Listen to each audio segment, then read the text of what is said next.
Hello and welcome to Versus, presented to you by the Rant Channel. I am Josh.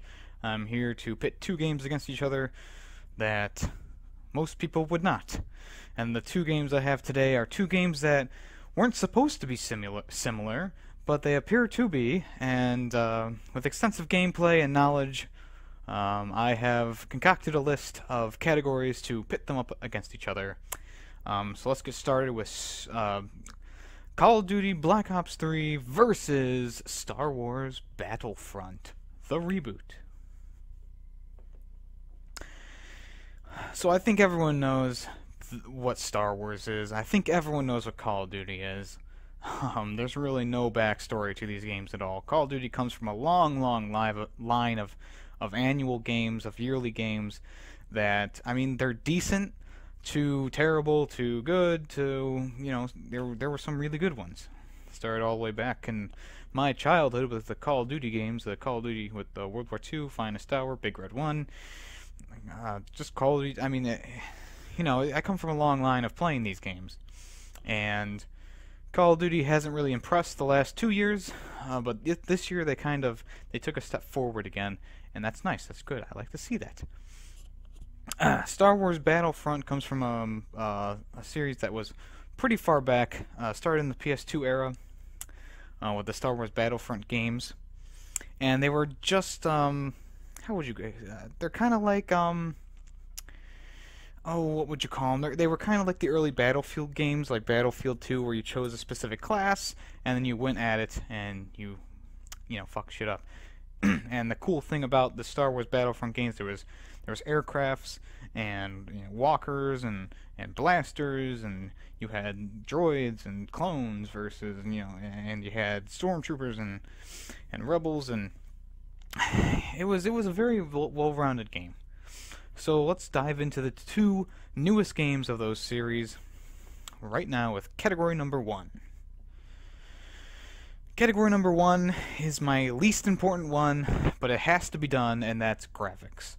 I always say this in every single video I post, every single review I do. Graphics don't mean anything if there's no gameplay associated with it. And that's why if a game has, you know, iffy graphics or not good graphics, I will judge it more on the gameplay rather than the graphics.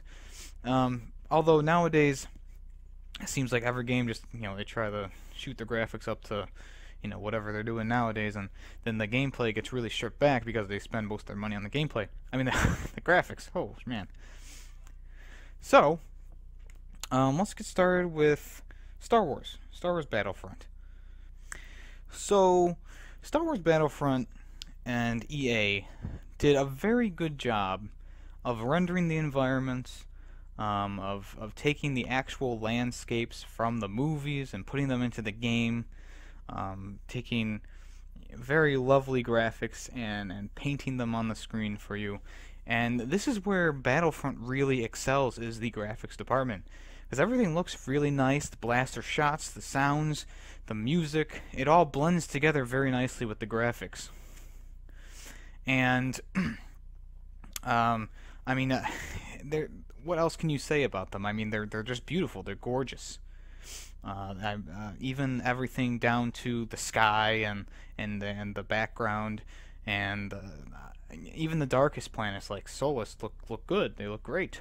Or the tree-filled Endor. You know, it's very nice, very good. I do think they really excelled in the graphics department. Call of Duty, yes, it has good graphics, but it doesn't have the best. It doesn't have the greatest. Yes, they did add in, once again, that has been seen since World at War, limbs being blown up and falling off your body, you know, that was cool. You know, you shoot a specific gun, and it will just, you know, if you aim for their legs, it'll just, their leg will just blow right off. Same thing with the grenades, and other guns as well. That'll just cleanly slice you apart, which is cool, which is nice. It's not the prettiest though. It's very basic. World at War had very nice limb. How would you say, limb detachments? You know, it actually looked like, because you could see the bone and the muscle and whatever else. But in this game, I mean, they did tone it back a little bit more than World at War. But I mean, all in all, the graphics don't look that impressive in my opinion. I mean, they're good. They're good for a Call of Duty game. Um, but I mean, there's really no comparison between Black Ops and Star Wars. So Star Wars does take the cake for graphics. Category number 2 is a big one for these types of games, and that's the guns and the variety of guns. So category number 2, we'll start with Star Wars again. Now, in the beta, there weren't too many guns to use, there weren't too many cards to use, and what you got was probably the best of the game. You got the E11, you got the Rebels ASC, you could unlock the LMG, and the first pistol. And then in the cards category, you got the cylinder rifle and an ion launcher. These weapons are the best in the game. It doesn't get better than that until you get to the last few, which are the last pistol you get, which is like the Han Solo pistol, which is like a one-shot kill. And then there's also a tri-burst blaster, which is Boba Fett's blaster, that is very good as well. And all in all, the rest of the guns in between are just throwaways. They're not really that great. They're not really different from whatever else you're using. The 3 LMGs in the game, one just fires a little bit faster, one fires a little bit slower. You know, it's not too diversified, I would say. And when you get right down to it, neither are the cards that you can get. So you have the pulse rifle, which does pretty much the same thing as a cylinder rifle, except the pulse rifle has to charge up. Or you have the grenade launcher, which fires 3 grenades, which does about the same amount of damage as the ion torpedo, that just locks onto things and fires. There's also a tracking gun, which does, one-shot kill. I mean, it's, all of it's kind of seems like copy paste, copy paste, copy paste, and there's really no originality between, each gun set. Like, yes, they do look a little differently. Yes, they might fire a little bit differently, but all in all, there's not really much different between the blasters, and that's unfortunate because I was expecting something like, oh yes, we have all these really cool, really great attachments and stuff you can do to customize, but no, it's really just, pretty bland actually, if I would say. So there is that level of, did they do enough? No, they didn't do enough with the blasters, like giving you options for putting scopes and muzzles and stuff like that. They just totally dropped it and said, nah, they don't need it. Although I do like, since it is a futuristic type game, the Star Wars universe, there are no clips, so it's not like you have to reload your rifles. It just overheats and then you let it cool down for a bit, which is fair. It's cool. All futuristic games should have the overheating thing, because I mean, come on, like it's like the Mass Effect 2 thing. You go from Mass Effect 1 being we're doing overheating, and then Mass Effect 2 they're like, oh, we have clips now. It's like that doesn't it's like, excuse me, you pretty much went backwards in your technology here, because not using clips would be preferable to using clips. You know what I'm saying? So that's what I like about the Battlefront guns. Call of Duty. It has just what you would expect. All guns are customizable 100%, all the way down to the skins. And actually now you can actually create your own camo, so you can make your own camo patterns and put them on your guns. Everything down to the sight on your red dot sight is customizable. You can change the colors, all the different attachments for each gun. It's very nice, very diversified. And I do like that about Call of Duty. They do put a lot of customization. Not as much as like a Battlefield game, but I mean, they're the stuff that they put on their weapons makes a difference. A big difference. I'm in no way like talking about Call of Duty like it's the best game ever. It is definitely not the best game ever, but it's good. It's better than what they've been putting out before.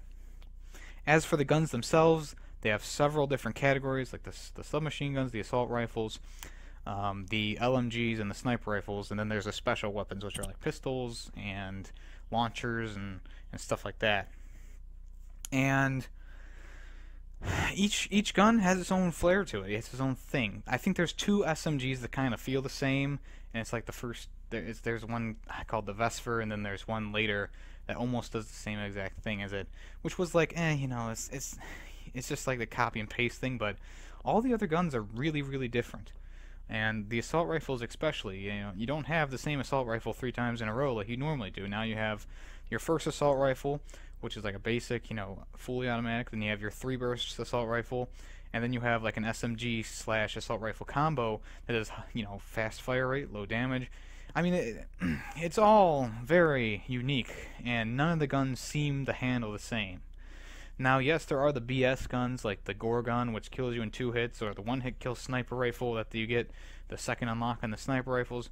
But I'm willing to look past that because there are ways around those things. In Battlefront, when you're using a cylinder rifle or a pulse rifle, no matter what, if you're in the line of fire, you will die. In Call of Duty, there's that human error to it that will allow, someone to miss 2 shots with their Gorgon and only hit you once. And it doesn't seem to be that way in Star Wars for whatever reason. So that's why in the guns department, Call of Duty gets a point. Number 3 is maps. And maps are pretty important with these kind of games. All multiplayer, and they definitely, because you're going to be playing the game a lot for hours on end. I mean, the rotation of maps is very important as well. I'll start with Star Wars again, and I'm gonna say this, and it's gonna sound really, really shitty, but it's so true. Star Wars Battlefront is a ripoff. You get 8 maps, 4 Walker Assault maps, 4 regular maps. The Walker Assault maps don't really vary too much. The Endor one is the only one that's really, really different that I felt like, yes, this is what I was expecting.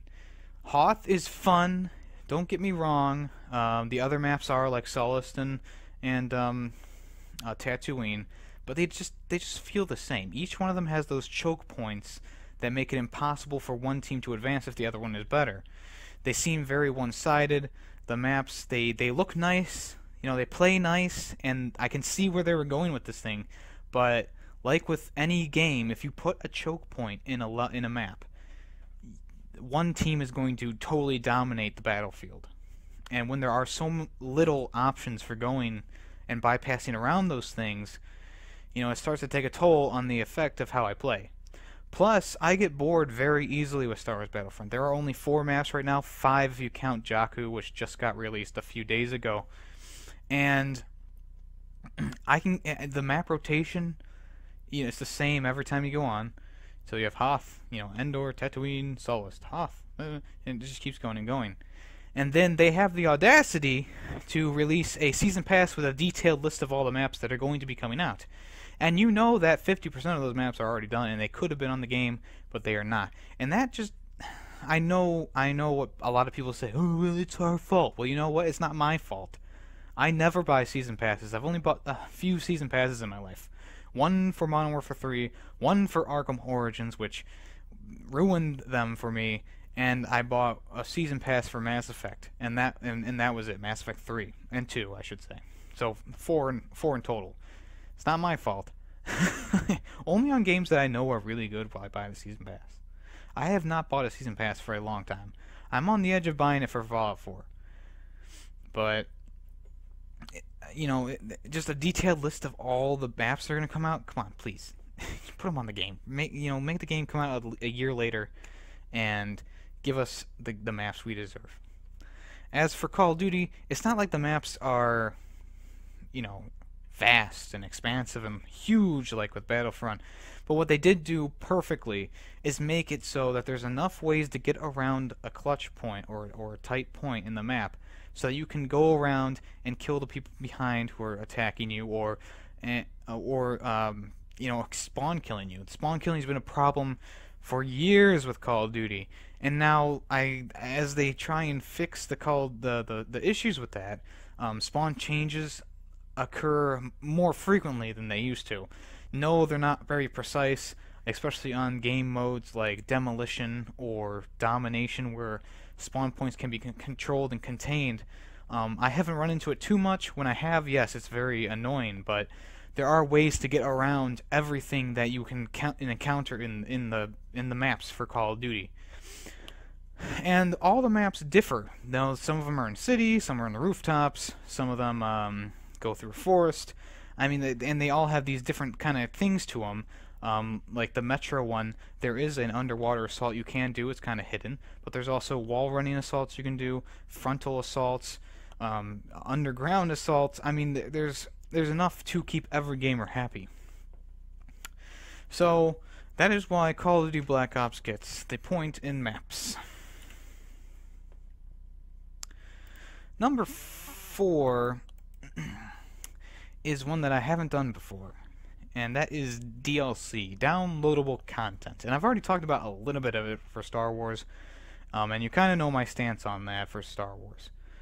4 maps, 4 new characters to choose from as like your heroes, and it's not much. It really is not much. Sure, they're going to put in a lot of thought and effort into these maps, but hell, I'd rather have several smaller maps, that are very different than, one big map where it's like, okay, kind of like the same thing, 2 AT-ATs, and then we're attacking them, and the landscape kind of slopes and winds, and then they eventually get to the end. At least with Call of Duty, they say, hey, we got, 4 maps in this one, and a zombies map. No, neither of them really do deserve the point, because DLC is one of the biggest flaws in the gaming community right now. But yes, Call of Duty does a better job of, hey, here's more content, at least. Yes, Star Wars is doing that, but it's, 1 or 2 map, one map, a Walker Assault map, and then like a mini map based off of it. It's just not enough to give them $60, the price of a new game. You know what I'm saying? So that's why, grudgingly, Call of Duty actually wins the DLC round. Next is gameplay, and what I'm talking about here is the overall gameplay, so not like a specific thing. So let's go with game modes for multiplayer, since that's a big thing.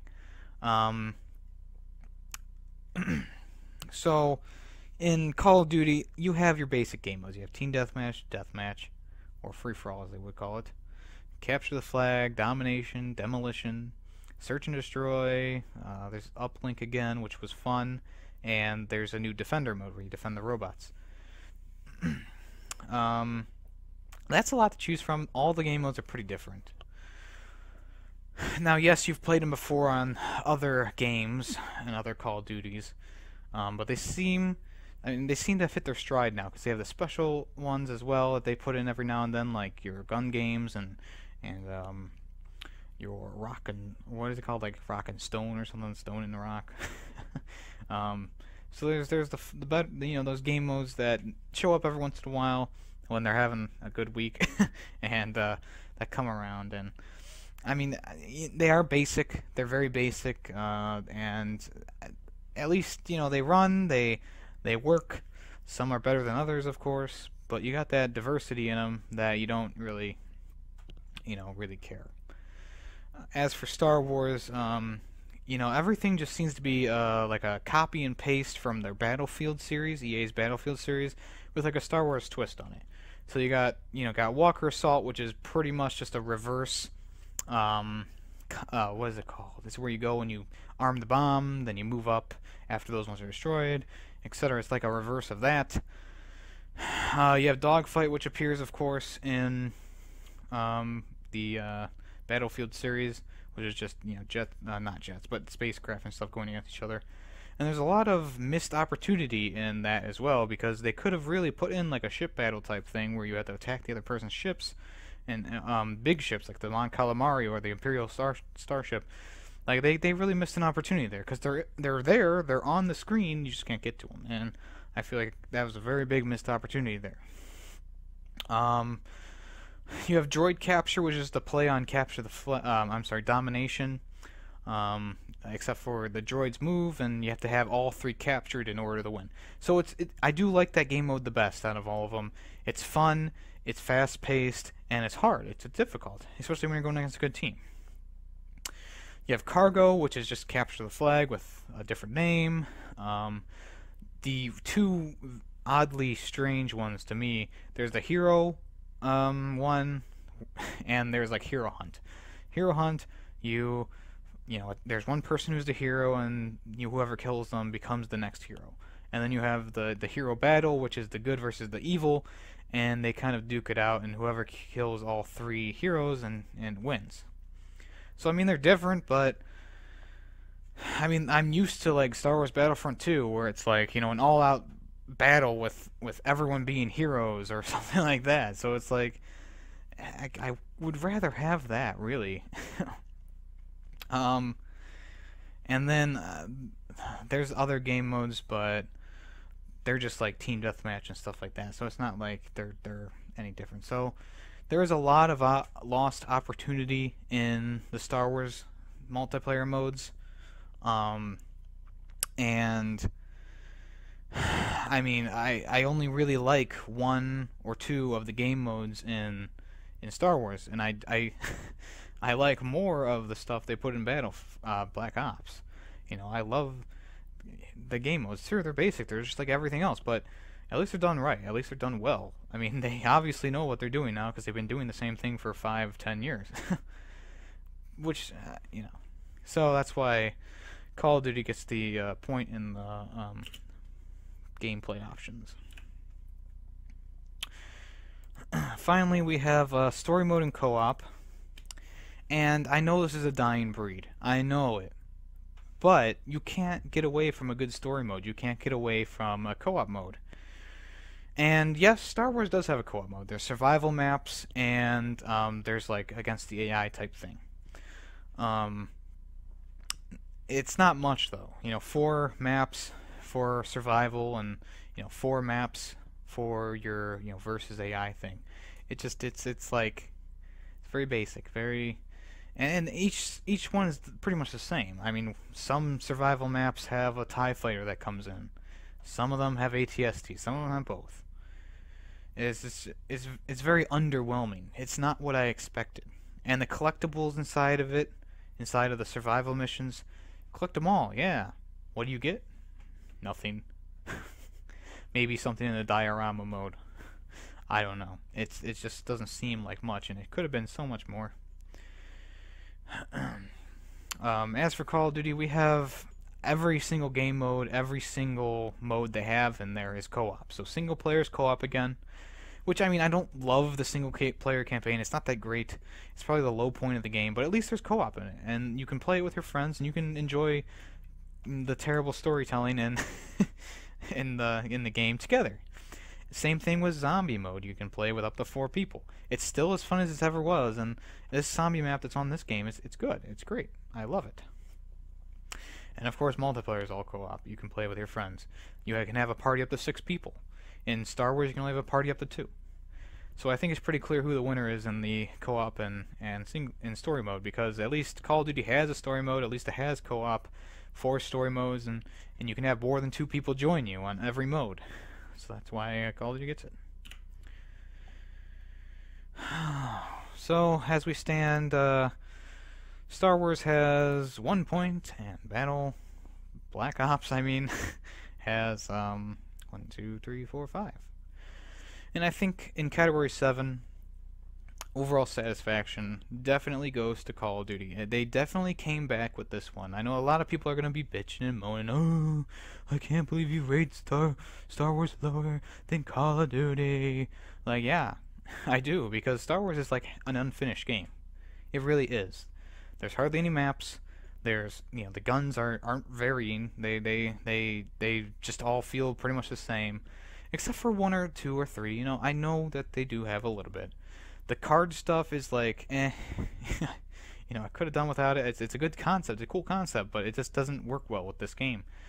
Also, the character stuff, making your characters in the game. The Rebels look really great. You can customize them all the way up to aliens. But the Stormtroopers, I mean, there's only, you have the one with the helmet on, which is the one everyone uses, but you can also take the helmet off, and there's people with the regular Rebel heads. And it's like, really? This is stupid. It looks so weird and looks so dumb when you put a regular female head on a stormtrooper's armor. It doesn't look right. They should have just done variations on the armor and maybe one or two heads. You know, just everyone's different race, just different head. You know, they really missed the ball with that one. And the same goes for the co-op mode and the survival mode and the game modes. They all could have been more, but I think EA was pressuring them to get the game out soon. Definitely the people who are making the new movies definitely were probably pressuring them, hey, we gotta get this game out so we can get more hype for the movies.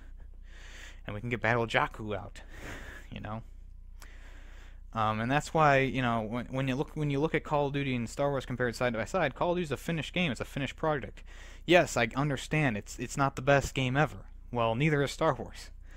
Yes, I understand Call of Duty is an annual game, and everyone just goes, oh, it's Black Ops, it's Call of Duty. Yeah, it is. But at least Call of Duty has their shit together. You know, they have the main game modes that everyone loves. They don't dick around with the maps. They make them all different. They at least incorporate a story mode still. They incorporate the survival mode, the zombie mode, and they give you a nice full party you can make with your friends. And really, if you want to compare the fun factor, I still have more fun with Call of Duty. With Star Wars, I get very bored very quickly because there's the same maps, the same shit every day. With Call of Duty, you can change it up, use different weapons. They all feel different. And that's why ultimately Black Ops wins. And I know it's weird because I was also expecting Star Wars Battlefront to be the best game ever. And after the beta came out, I was like, yes, this is going to be great. And then I found out it's just the same, you know, they kind of changed things from the beta, and it doesn't feel the same. And at least with the the Call of Duty beta, the beta felt good, it felt great, and all they needed to do was add the dedicated servers, and now it's great, you know, it's fine. So whatever Star Wars did, I don't know, but what you gonna do? So like I said, all in all, Black Ops wins this one. It's weird to say it, you know, never would have expected that. Like always, I'm Josh. You can check out my personal channel, Josh's Opinion, if you enjoy listening to my voice. I have video game reviews on there where I go more in depth with my things. I also have Jarshcast on there, which is my podcast. I also do Left 4 Dead videos and YouTube haikus and 3-second reviews. It's all there. It's all fun. I am non-profit. I do it for the people. I get no money out of it, and I've turned down multiple business offers. So, you know, I'm sane, and I am not paid off. If you want to, you can press the like button down below the video. You can check out our channel here, The Rant. We have a regular podcast simply called The Rant, and then we also have this Versus series, which I do. I think this is like episode 8 or something. And then Robert, the other person I do this channel with, has a 5-minute review series where he does, 5 to 6 minutes, give or take, on a game. He puts a lot of information in a short amount of time. Check them out; they're cool. So, like I said, if you want to like the video, comment, tell me why I'm wrong. You can also subscribe to the channel. And hey, if you dislike the video, put a dislike on it, and I will compare you to Call of Duty Ghosts ending.